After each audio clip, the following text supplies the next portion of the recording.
What's up, everybody? Let me see if I can tell you a story about husbandry to animals, something about the moon and the sun and the earth. Maybe I'll tie in some Viking heritage, some more world history that is a little closer to what seems to be the truth, because this is just a little inlet as well into what I am, who I am, and what the sun offers as information and what the moon is from a lot of different ideas and surrogate mothers and things like this. Because I come here just to deliver people information that will ease them from their dis-eases, to give you some sort of clue into where we are, what the real, a closer look, a better view from a perspective outside of the realm that you live on, from what's right in front of your face as you look down your nose through the glasses into a book and think that that book that was written by someone, they have any other goal than to sell you a book, to sell you some information. Now, there's no doubt there's a lot of people that have really done some great scholarly work, like scholarship. I'm not talking about academics. Academia means trivia, like Trivial Pursuit. There's a lot of trivial things in this world. There's a lot of people that are professionals in trivia, but there's not too many scholars out here. So it's really hard to come by scholarly work.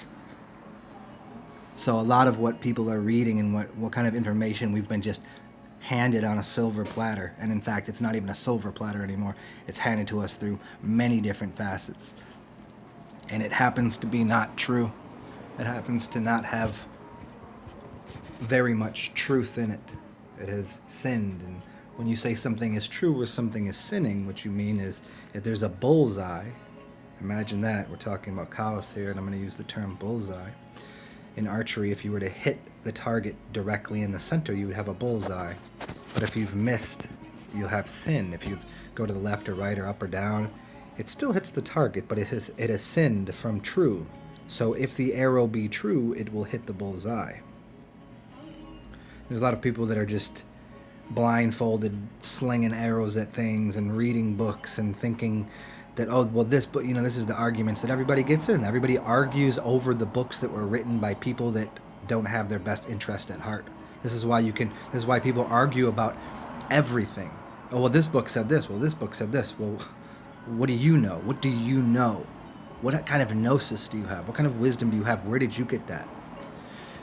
And I'm going to try to give you a little bit of gnosis, of my wisdom, of what seems to be for me my truth, my journey, what it looks like, and when I dip into, I'm not gonna sit here and claim like some people I'm in the Akashic records and astral realms and accessing information there, but not that I haven't found things, and not that I haven't read books in the astral realm, or had situations and information come to me through dreams and vision and getting out of body and in all sorts of different ways. We all come across information, but so many of us have, and that's part of the living book.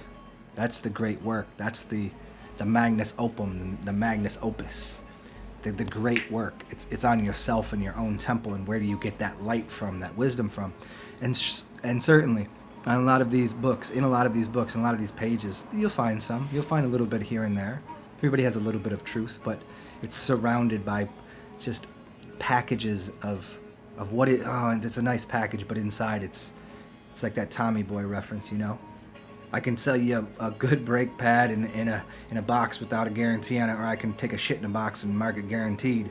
And that's what a lot of people are doing. Is, oh, this is guaranteed, but it's a piece of shit in a box. It's a present. It's a piece of coal. And I want to give some insight into as we move over here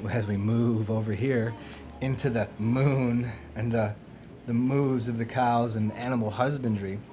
This gets into all the videos that I did earlier on the veganism and what's going on there and what that's all about. And I don't want to tread too far into that concept of why it's not a great idea, even though I can explain that, and I have, and I'll re-release those videos and clean them up a little bit, because I'm not here to cause anybody any confusion or harm. I'm just giving people a larger perspective on how all of this works, and that's using space and time together to tell a story, because when you can understand how to backwards map through your own consciousness, through your own body, you can backwards map anything, and you can see how a puzzle is put together, and how it's pulled apart, and how it works. You can take anything and remove all the parts and then put it back together. I mean, that's what goes on in the consciousness of a few. You say a few: air, fire, earth, and water, the things that we seem to be made of. And so, as I shine this kind of idea, this thing about what is it with the cow? No, we don't want the milk. We can't consume of these animals. No, it's terrible. This is the thing. People go so far into this vegetarian thing, the vegan thing. We don't want to harm any animals. Da, da, da, da. And they're not understanding. They're not understanding. They're not looking. They're taking a piece of information and saying this is fact, but not understanding really how it works. So let me tell you this story about the cow, the moon worshipping cults, husbandry of cows, as well as other animals as well, depending on where you are and what your culture is. But usually it's the cow, and that's one of the big ones for a lot of reasons. Remember, a cow used to have horns. See, the Viking helmet has horns. Those horns, that's the moon. That's the crescent moon. Crescent moon. You know, the money, the moony, the months that you live by, the time that you think that exists by the people that make those calendars. The Calends were the tax collectors. And we can talk about axes and its connection to the Vikings. And the Vikings means 6 kings. And when we get into the 6 kings, and we can look into a few different histories. I think it's the Syrians and the... I don't want to go too far with that right now. Let's just stick with this cow here. So think of it this way. In the beginning, and when I say the beginning is as far back as you can allow your mind to go, because I say empty your mind from everything that you think you know, and start with what you think would happen as a tribe of people, just a small tribe. You know, you, your husband or wife, whatever, and some children, and you know, start to expand that concept. And there's land, and everybody's eating the fruits, because that's what would be happening. We haven't got to the point where there was animal slaughtering happening yet. And we came upon animals, and we became intermingled with their culture and identity. We became companions to animals. It was basically we were in the Garden of Eden, as it were. Everything was okie dokie, kosher, wonderful, lovely. Animals and us were good. And this cow that we became really connected to, look at this thing. It's a beast, giant horns. It's just eating grass, eating just whatever's on the ground, and sunlight and clean water. That's all it is consuming. Yet it's making milk, and it's producing an offspring, a little baby calf. And it's funny, they're called bass. Bass. Water buffalo in India are called bass. And if you look into the name of where the cows come from, they're called a BOS, bass. And that's the genealogy of it as it's explained. So the bass, they like lay there in the mud when it's hot and stay cool. So these cows that we run into these cows, we become friends with them, we start petting them, play with them. Wow. A cow would never in any way been touched by another creature. The hand of a literal god. We would be a god. We are gods to these creatures. We are different completely in every way. I mean, we're the same in a lot of ways. Let's not take this far. I'm not saying we're separate from this whole thing here. I'm saying we were gods. We came down here. Read any book. That's the idea. We came down here. Whatever that means to you. Here we are on the land, and we're gods to these things. We got our opposable thumbs. We're making fire. They're like, whoa, what is this? And then we go up to them and we make friends with them. We pet them and we touch them. And they're like, wow, this is crazy. This is awesome.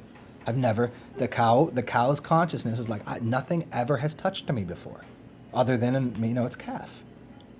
There's no other animals coming up and like petting it and playing with it and talking to it. Like, this thing, and the consciousness of the cow is going, this thing is speaking a whole different language, and it's wow, what is this? That's the cow's consciousness. This is amazing. I have no idea what it's saying, but it's nice. And then we go, oh, so we have food. We found all this food, so now we give the cow some of our food. And the cow goes, what is this taste? What is this flavor? Let's think of it if we were Indian. Our Indian culture, we've been cooking with spices, and when I say Indian, I mean dot, not the feather. So they're cooking with all these spices, and they're using potatoes and jaggery from sugars, and they're making all these delicious vegetarian meals, and it's like, oh wow, and it's so spicy and wonderful. And we bring this to the cow, and the cow eats it out of our hand, and the cow just goes fucking ape shit. And the consciousness of the cow is like, what is this? Oh my God, this God just gave me. This is the story of cats and dogs. You know, a cat thinks it's God because it can do anything it wants, where a dog looks at you like, oh my God brought me food. My God let me to go take a crap. See, but this is the story of the cow. And the cow's like, oh, eating out of our hands, eating out of the hands of God, out of gods and goddesses. And it has this whole new experience of sounds, and it's listening to the music that we're making. It's hearing all of these new sounds that never existed on this plane of existence before for that cow at all. It's got fire now. It sees fire. What is that? These people are making fire. They're making sounds. They're dancing. They're doing all these things. And it's learning. It's becoming its consciousness is becoming advanced because we're feeding it knowledge from the tree, from our tree, from a tree of gods. See? Now what happens here? The cow's like, cool. I'm down with this life. This is great. This is awesome. Clean water. We got clean water over here because they're near the water. Okay. We got that food. This mother cow is like, man, I've been eating grass this whole time. Think about that. You've been just eating grass this whole time and standing out here in the sun. We're like, oh, here, let's build you a little shade here, a little shelter. Cow's like, that's nice. Oh, I can get a little shade now? Sweet. All right. Cool. And now we're feeding it, and it's like this cow that was just, its level of consciousness was grass and sunshine, and now all of this new information is coming into the cow's consciousness and focus. And it's like, wow, it's learning. Now what do? We bring this cow in, and this cow, we become part of the cow's system. We become a multicultural unit. We've literally, in a way, married and become brides and grooms with the animals, with the nature. And this goes into all the other animals as well in a much different way. But this is, again, the story of the cow. Now this cow, we see it's giving birth.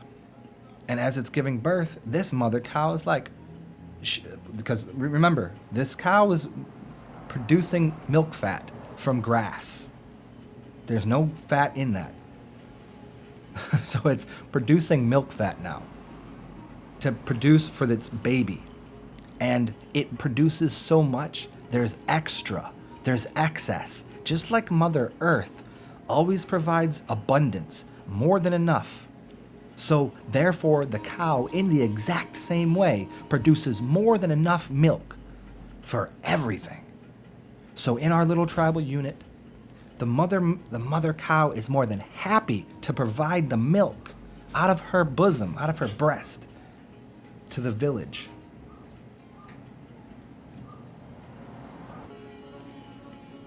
And as that cow has given birth and now has all of this extra milk, it shares that the same way we shared with the cow, a giant new experience.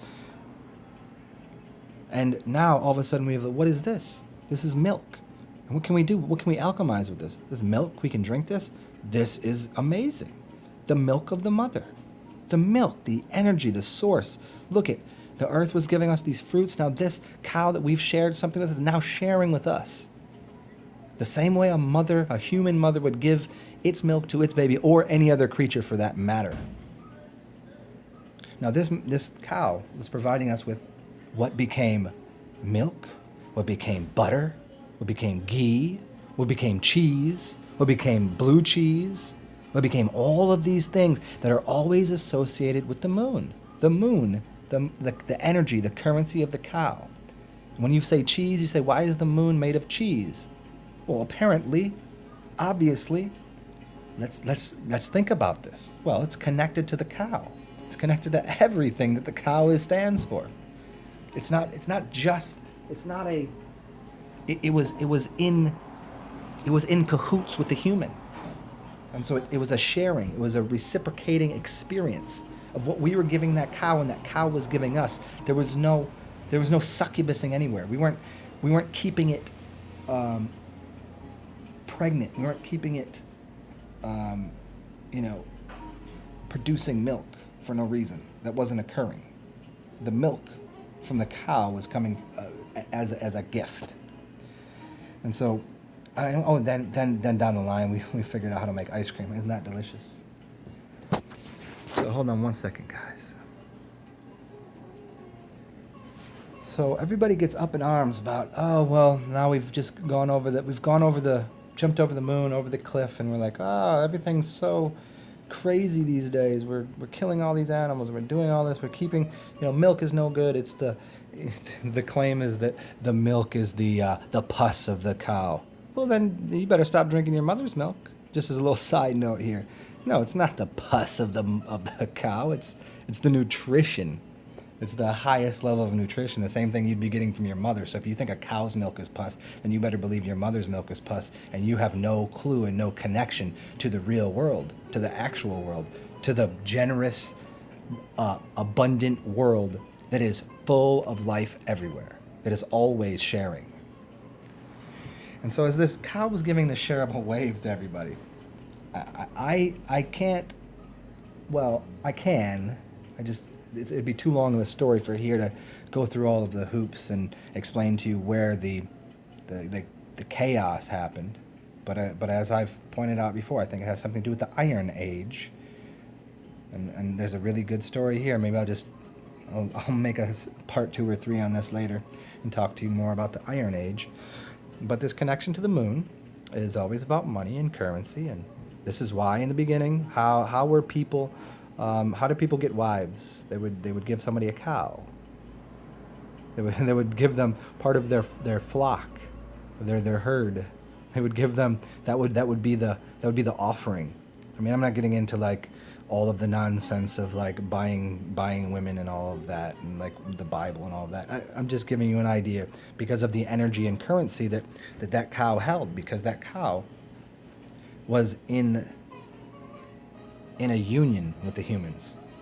And now, obviously, where we are and what we see is, well, we box millions of them up and just suck keep them completely impregnated, sucking the milk out and not giving them that's horrible. And then we slaughter them, we eat the meat. That should have never happened, right? So I'm not taking this to that extreme. I'm just telling you about milk and telling you why milk, why cheese, why all of these things. They're not what you think. They're not bad. They came from a source of abundance, a source of sharing, a source of wisdom. This is the reverence that they have in other cultures for what the cow is.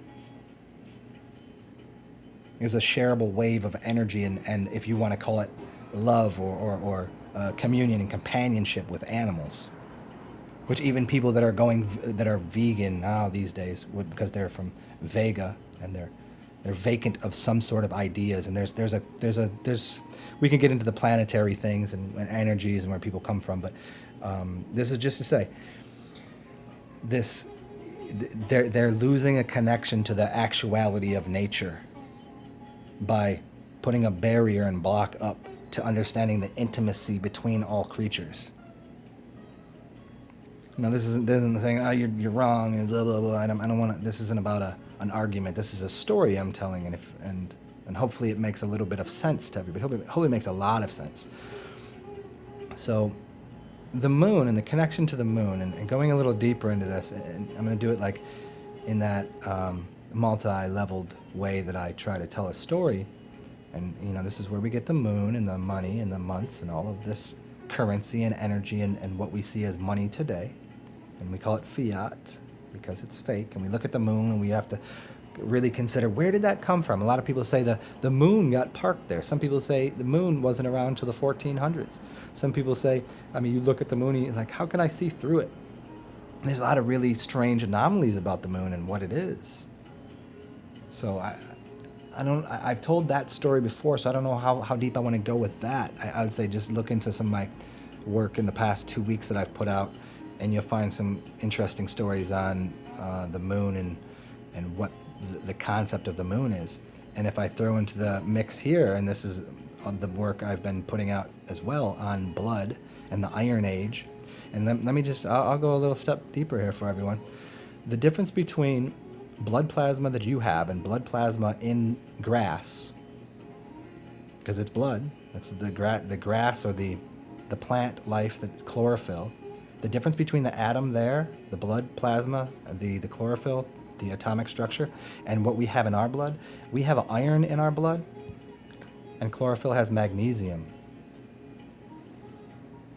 And magnesium, well, when I get into all of the weird things that I know about and that I explain to people, magnesium has to do with mother, magic, magnesium, magnets, magic, mother. And what is the cow eating all day? It's eating magnesium. It's eating green grass. That is magnesium has to do with lighting up darkness. Iron, what does iron do? Iron rusts. When you look into the age of iron, who is the one carrying around iron? Does anything to do with the Vikings? The 6 kings? What were the Vikings? Why were they wearing helmets with what looks like 2 horns of a bull or a cow? Why is a cow black and white? They were playing a black and white checkerboard game with kings and queens. They're playing on the 64-bit Nintendo. They were playing on the I Ching, the 64 hexagrams. They were playing, but they knew not. They were playing it out in life when they didn't need to. When it should have just been a game on a board that they actually put onto this infinite plane. And because people have been confused about what it was just an internal geometry and story. But then here we go. Here's what's occurred with the Vikings. Iron, everything is iron. They start making. They have iron shields and swords, and it's on their body, and it's getting into their blood, and it's making it iron rich, and iron rusts, and they're cooking with iron pans, and they're consuming it. And all of a sudden, why is there all these wars? What is the bloodlust? Then all of a sudden, you find they still have reverence for the animals to the point where they would do. They would ritually slaughter animals, but they would make a whole thing out of it, right? Because they'd even consume its blood. Well, there we go. There's the blood plasma. Is that Dracula? So now we can see something about Dracula and red moons and iron. Now all of a sudden they're using these iron swords to slit the throat of the cow or whatever animal. Maybe it was a goat, because we could get into the goat god, but I'm not going to do the goat god story here. And they consume the meat and they consume the blood. And inside of that is so much energy. The blood plasma of a cow has the light and energy of magnesium and chlorophyll from the sun that was charging the earth and the grass. This is why the grass is actually a weed that keeps growing back. You cut it, it grows back. It doesn't die because it's made of chlorophyll and light. It's light and magnesium, water, and it creates, it is life. It can't be killed. It's a weed. It grows back. This cow goes and says, well, this is smart. I'll eat this and it'll grow right back. It doesn't eat something that won't come back. It doesn't eat something that won't grow back. It's too smart for that. And it's also consuming the highest level of information. And so now we're trading information with the cow through the milk. But then the Vikings came along, the 6 kings. Somebody to dominate the land with the patriarchy. I mean, I don't know what the dip was. I don't wear that little skirt kind of that everything kind of went off track, where everything went from like the Garden of Eden to, I don't know, it was some technology. Somebody wanted to be like the Super King and the Superman, and where they were, you know, because look at the Batman. Did they want to be a bat? Where did Batman always put his, he'd beam up his thing? Up onto the moon, right? Bat signal onto the moon. What are the bats? Bats are black. They exist at night. They use sonar. There's a lot of... I'm not going to do that one completely here. But this connection to the moon and the moon matrix, and what the idea of the moon was connect. The cow was actually it. The cow was what we were supposed to be. We were supposed to be good. Like animals, playground, everything's fun, learning, music, dancing. As the cow, you know, and this was again. Let me get back to this. It was more of a festival. It was more of like, oh, the cow is giving birth. Isn't that wonderful? We have more cows. We have some bulls and we have some cows. Isn't that great? It's a festival. Let's have a party. And everybody came around, and now as the cow is being basically showered in gifts as well, and you get into like, they paint these cows. They paint the elephants in these cultures because of how revered the animals are. They paint them. They make them pretty. They put flowers on them. They give them food, and they treat the animal with the utmost respect. And that animal, in return, during these times, gives the milk. And then we say, well, thank you for all that milk. We have hundreds of cows around now in a village, right? We're in a village. Here's the story. We're in a village, hundreds of cows. Look at all these cows. We're collecting the milk, and we're like, oh, wait, we can turn this into cheese, and we can turn this into butter. And this butter will last, and this cheese will last. And even if we're really smart, we can make blue cheese, and it actually becomes better and healthier. It has living bacteria on it that's actually good for our system. Wow, thank you, cow. We've made this blue cheese out of this cow's milk. We've made this butter. You know what they used to do in Ireland? You know, they would plant a tree. They would collect a lot of butter, and they put it in a giant.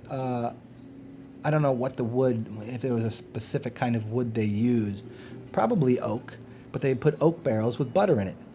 And they would plant a tree, and they'd put the barrel right next to the tree. So you're talking about pirates, and X marks the spot, and what's next to the tree? Well, they would put the butter there. So they knew where the butter was, that rich, wonderful, milk that became the density of life. They would bury there, right next to the tree. So if they ever had a season where they didn't, their plants didn't grow, or there was a flood, or, it was too hot that season, or whatever happened, they could go and they go, there's that tree, right beneath that, there's a barrel of butter. It's a barrel of life right there. You go places right now and dig some up because they never needed to dig it up. They never needed it because they had a good time, right? Everything was fine. But at times you dig this barrel of butter up. But then the connection to this iron thing, I like to hop over to this side to Babylon, the baby lion, and the lions of Judah, and the story of the sun. And if you were to actually just put your feet on the ground and stare into the sun, you might be blessed with different information. Before I talk about the Vikings a little more, let's look at the sun and the moon again, just a little more. The sun is the creative source of all of life and light. It literally will boil your blood in a good way. It is antiseptic. It grows things. It will kill off the bad bacteria. If you go put your feet on the ground, you've already disconnected from the positive ionic forces, basically, and you ground yourself. And all of a sudden, all of that electricity, you can measure this. You can go hook yourself up to a voltmeter. All of that charge gets released into the earth, and it pulls all of that. It basically heals you. Makes you put your heels on the earth, and it heals you. Strange that those words would be like that. And you stand there and you look at the sun, and the sun is fixing your body. It's giving you a full spectrum of all of the light codes into your body, onto your body, and it's destroying everything that is not worthy of light. This gets into the chlorophyll, as well as the other work that I've been explaining to people about phosphorus and biophotons and all of the essences of things that glow. There are like quinine. It comes from the cinchona bark, which is what they make, which is what they make tonic out of, tonic water. And there's a lot of other things that glow as well, but that is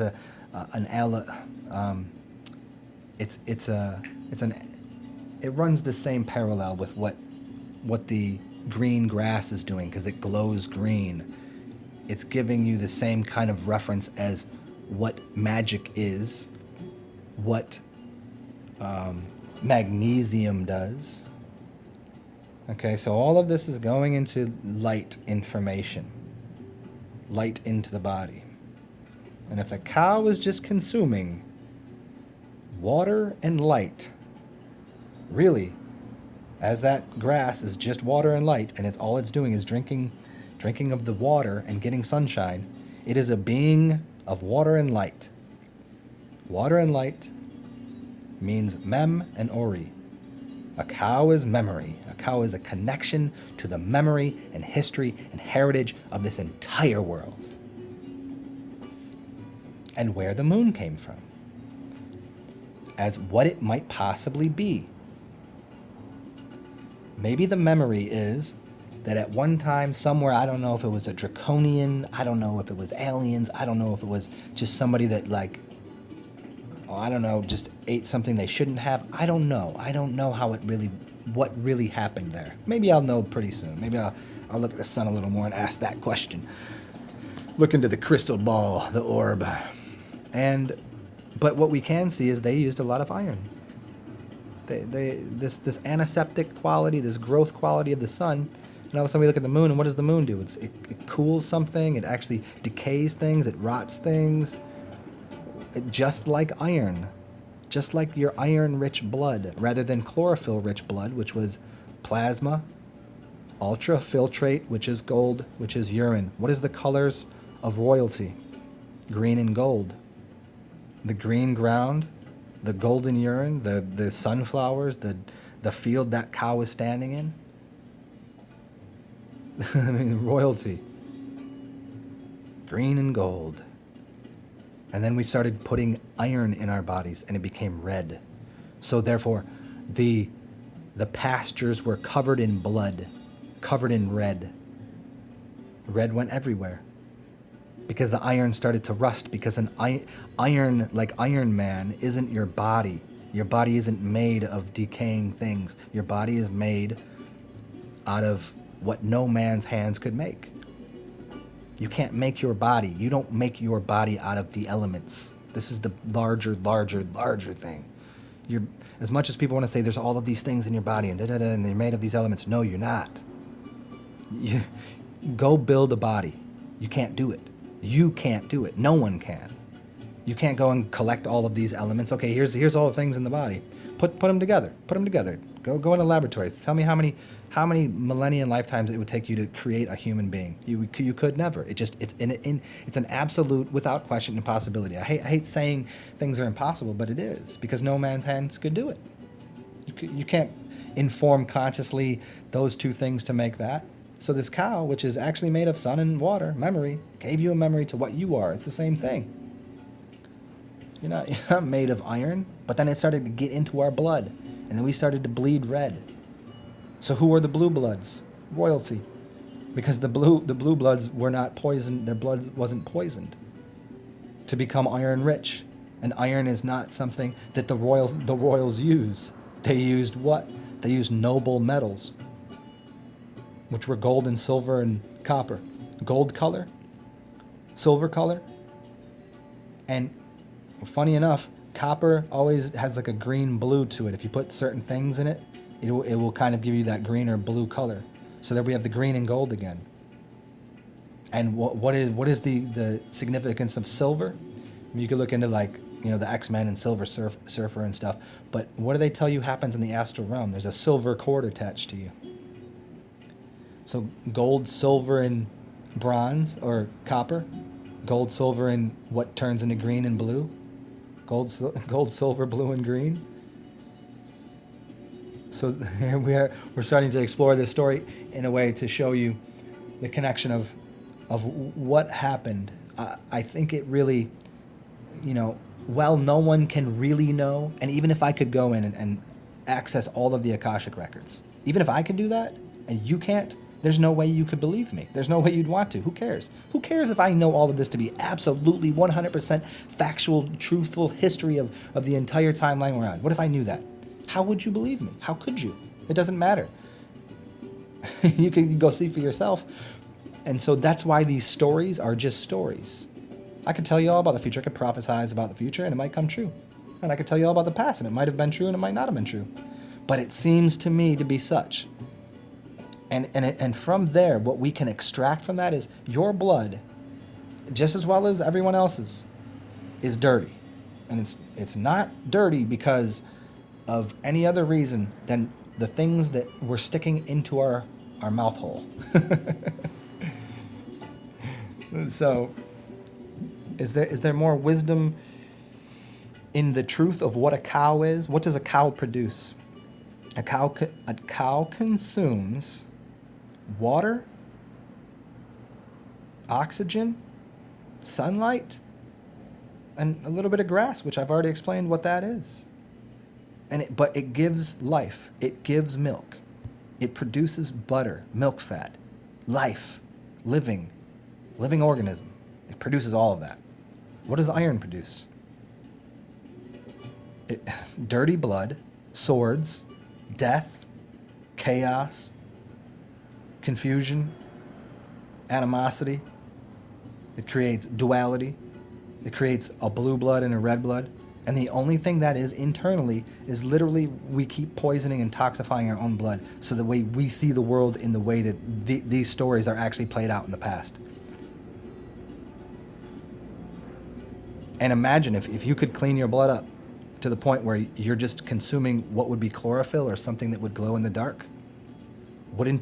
Because the central point in that atom, rather than being iron, if you removed that, if you gave yourself a blood transfusion by consuming something rather than blood or dairy or whatever the garbage is that you're getting from the store, and you actually consumed chlorophyll and the blood, those things, and now all of a sudden you've changed your blood to what would be magnesium rich rather than iron rich, you would be completely different, wouldn't you? You would transfuse your blood by the liquids and the plasma that you'd put in you through your mouth. So what would happen then? Maybe because the system is holographic and your pineal gland is it produces reality in a very big way through DMT, and DMT is produced through plants. And this is in the dreams you dream because of dimethyltryptamine. So now all of a sudden your pineal gland, which is producing a holographic reality, starts to fire off of the information that's in your blood, which is now magnesium rich, which is where you get the word magma, where you get the word magic, where you get the word magnet. So you become a magnet to magic because of magnesium, and you glow in the dark. I mean, I'm just saying, hey, it's just a story, because who knows? What do I know? I'm just goofing around here with some words and some language, but hey, wouldn't that be interesting? Wouldn't that be? Green and gold. Sunflowers. And just grass and interesting. Hope you guys enjoyed the story. And as always, stay awesome. Inspire the world if you can. If you can't do that, at least take care of yourself, clean up your blood, and have a good old time. See you in the astral realm. Or maybe around here on this plane, if everybody starts to clean themselves up and gets their diet and their deity right. And be your own deity and consume of the green and gold things and become royalty. Glow in the dark if you can. Talk soon, y'all.